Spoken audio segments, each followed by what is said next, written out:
Hi hello నమస్తే welcome back to Souji Jayaram YouTube channel. Hi అండి, అందరూ ఎలా ఉన్నారు? ఈరోజు ఒక మంచి బ్యూటిఫుల్ వీడియోతో మళ్ళీ మీ ముందుకు వచ్చేసాను. శ్రావణ మాసం వస్తుంది కదండి. శ్రావణ మాసం వచ్చింది అంటే మన ఆడవాళ్ళందరికీ ఎంతో ఫేవరెట్ అయిన పండుగ అంటే వరమహాలక్ష్మి వ్రతం కదా.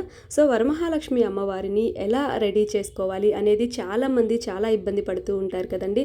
దట్టు కొత్తగా పెళ్ళైన వాళ్ళకి చాలా ఇబ్బందిగా ఉంటుంది. ఎలా చేయాలి, ఏంటి, శారీ ఎలా కట్టాలి అని నేను జస్ట్ 3 minutesలో మీకు బ్లౌజ్ పీస్ తోటి అమ్మవారి డెకరేషన్ ఎలా చేసుకోవాలో చూపిస్తానండి. వీడియో స్కిప్ చేయకుండా చూడండి. ఫస్ట్ టైం మన ఛానల్ చూస్తుంటే ప్లీజ్ సబ్స్క్రైబ్ చేయండి, లైక్ చేయండి, షేర్ చేయండి. సో చూసారు కదండి, ముందుగా అయితే ఒక బ్లౌజ్ పీస్ తీసుకోండి. మీ దగ్గర ఉన్నది ఏదైనా కొంచెం ఇలా బెనారస్ కానీ పట్టు కింద అంచు ఉన్నది తీసుకోండి, బాగుంటుంది అమ్మవారికి. సో దాన్ని ఇలా మనం చక్కగా ప్రిల్స్ లాగా పెట్టుకోవాలండి. నేను వీడియోలో చూపిస్తున్నాను కదా, అలా చక్కగా ఇలా ప్రిల్స్ లాగా పెట్టేసుకొని మొత్తం ఇలా స్టెప్ బై స్టెప్ ఇలా మడత పెట్టేసుకొని మీ దగ్గర ఏవైనా పిన్నులు కానీ ఇలా క్లిప్స్ ఉంటాయి కదా, బట్టల క్లిప్స్ కానీ ఫ్లక్కర్స్ ఇలాంటివి ఏవైనా ఇలా 3 అంటే మిడిల్లో ఒకటి, ఆ కార్నర్లో ఒకటి, ఈ కార్నర్లో ఒకటి, అలా 3 పిన్స్ అయితే పెట్టేసుకోండి. చక్కగా మనం వేసిన మడత అనేది ఊడిపోకుండా ఉంటుందన్నమాట.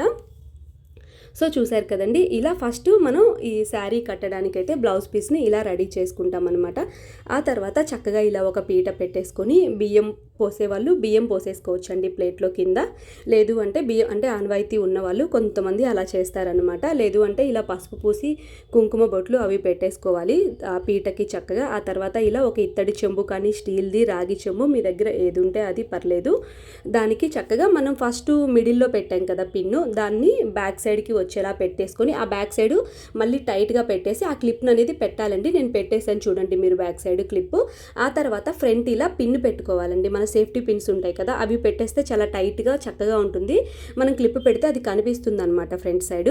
ఆ తర్వాత మనం సైడ్స్ ఉన్న ఆ కొంగు అనేది మనకి వెనక్కి వేసేసి కొంచెం ఆ పిన్ అనేది అడ్జస్ట్ చేసుకున్నామంటే చక్కగా ఇలా బుట్టలాగా వస్తుందన్నమాట రౌండ్గా అమ్మవారికి. ఆ తర్వాత పైన మీరు కొబ్బరికాయ పెట్టుకోండి. నేను కొబ్బరికాయ తీసుకురాలేదనమాట, మీకు ఇది చూపిద్దామని చెప్పి అప్పటికప్పుడు నేను చేస్తున్నాను. ఇంకా ఎక్కువ రోజులు లేదు కదా, వరలక్ష్మి వ్రతం 1 వీకే ఉంది కదా అని చెప్పేసి పైన ఇలా కొబ్బరికాయ పెట్టేసుకొని దానికి కట్టేసుకుంటే మంచిగా వస్తుంది. నేను ఇలా చెంబు పెట్టాను, చెంబైనా పర్లేదండి. లేదు అంటే లోపల దాంట్లో మనం బియ్యం పోసేసి గ్లాస్ అయినా పెట్టేసుకోవచ్చు. ఒకటి గ్లాస్ పెట్టి ఆ గ్లాస్కైనా ఇలా మనం అమ్మవారిని అనేది అమ్మవారి ముఖ చిత్రం అనేది ఇలా కట్టేసుకోవచ్చు అనమాట థ్రెడ్ తోటి. సో చూసారు కదా, ఆ తర్వాత మనం జ్యువెలరీ అనేవి సెట్ చేసుకోవాలి. చూసారు కదండి, అమ్మవారికి మీ దగ్గర ఏ జ్యువెలరీ ఉంటే అవి అంటే వాడనివి అయితే మంచిదండి. ఒకవేళ వాడిని ఉంటే అవి కొంచెం పసుపు నీళ్ళు అలా చల్లేసి వాటి మీద చక్కగా ఇలా పెట్టేసుకోవచ్చు అనమాట. అమ్మవారి విగ్రహానికి నల్ల పూసలు అనేవి ఖచ్చితంగా వేయండి, చాలా మంచిది. ఆ తర్వాత మీ దగ్గర ఉన్న ఏవైనా హారం కానీ చోకర్, గోల్డ్ అయినా పర్లేదు, రోల్డ్ గోల్డ్ అయినా పర్లేదు, ప్రతి ఒక్కరింట్లో ఉంటాయి కదండి జ్యువెలరీ, అవి పెట్టేసుకోవాలి. అలాగే సైడు మనకి హోల్ ఇస్తారండి. మనం ఇలా థ్రెడ్ పెట్టాం కదా, ఆ హోల్కి మనం కొబ్బరికాయ పెడితే ఇంకా బాగుంటుంది, కొంచెం హైట్గా వస్తుంది. మీరు కమ్మలు పెట్టుకోవడానికి కూడా అక్కడ మనం కమ్మలు ఇలా జస్ట్ ఇలా ప్రెస్ చేస్తే ఆ హోల్లో నిలిచిపోతాయి అన్నమాట. తర్వాత ఇలా ఏదైనా పూలమాల ఉంటుంది కదా, ప్లాస్టిక్ అయినా రెడీమేడ్గా ఏవైనా దొరుకుతుంటాయి మనకి పూజ స్టోర్లో, అది వేసేస్తే ఇంకా ఎక్స్ట్రా కళ అయితే వస్తుందన్నమాట అమ్మవారి ఫేస్లో. ఫైనల్గా నేను అక్కడ ఆ చెంబుకి బ్యాక్ సైడ్ ఉంటుంది కదా, మనం కొబ్బరికాయకైనా థ్రెడ్ కట్టేసుకోవచ్చండి. ఇలా ఒక స్టిక్ పెట్టేసుకొని మీ దగ్గర ఏదైనా స్టిక్ ఉంటే కర్ర పుల్ల లాంటిది ఏదైనా, ఇది నేను మామూలుగా మనకి కర్రల సంచికి వస్తుంది కదండి ప్లాస్టిక్ స్టిక్, అది తీసుకున్నాను అనమాట. దాన్ని మనం బ్యాక్ సైడ్ థ్రెడ్తో కట్టేసుకొని ఇంకా చక్కగా మీ దగ్గర ఎన్ని రకాల గాజులు ఉంటే అవన్నీ పెట్టేయండి.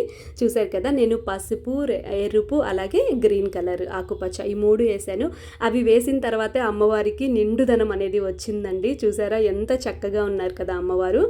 చాలా సింపుల్ అండి. ఇలా అంటే జాబ్ చేసే వాళ్ళు, కొత్తగా పెళ్ళైన వాళ్ళు ఎలా అంటే వెళ్తుంటారు కదా కంపెనీలకి, ఆఫీసులకి వెళ్ళే వాళ్ళు ఏంటంటే ఎక్కువ టైం ఉండదు కదండి వాళ్ళకి. పాపం ఇలా డెకరేషన్ చేసుకోవాలని ఉంటుంది కానీ టైం ఉండదు. అందుకని ఇలా జస్ట్ 3 minutesలో మనం ఇలా చక్కగా అమ్మవారిని రెడీ చేసుకొని ఒక పీట మీద ప్రతిష్ఠించుకొని పక్కన ఒక పటం పెట్టుకొని మనం పూజ అనేది చేసుకోవచ్చండి. సో చూసారు కదా, వీడియో నచ్చుంటే తప్పకుండా సబ్స్క్రైబ్ చేయండి, లైక్ చేయండి, షేర్ చేయండి. మీరు కూడా ఇలా ఈజీగా అమ్మవారి విగ్రహాన్ని తయారు చేసుకోవచ్చు. Thank you for watching.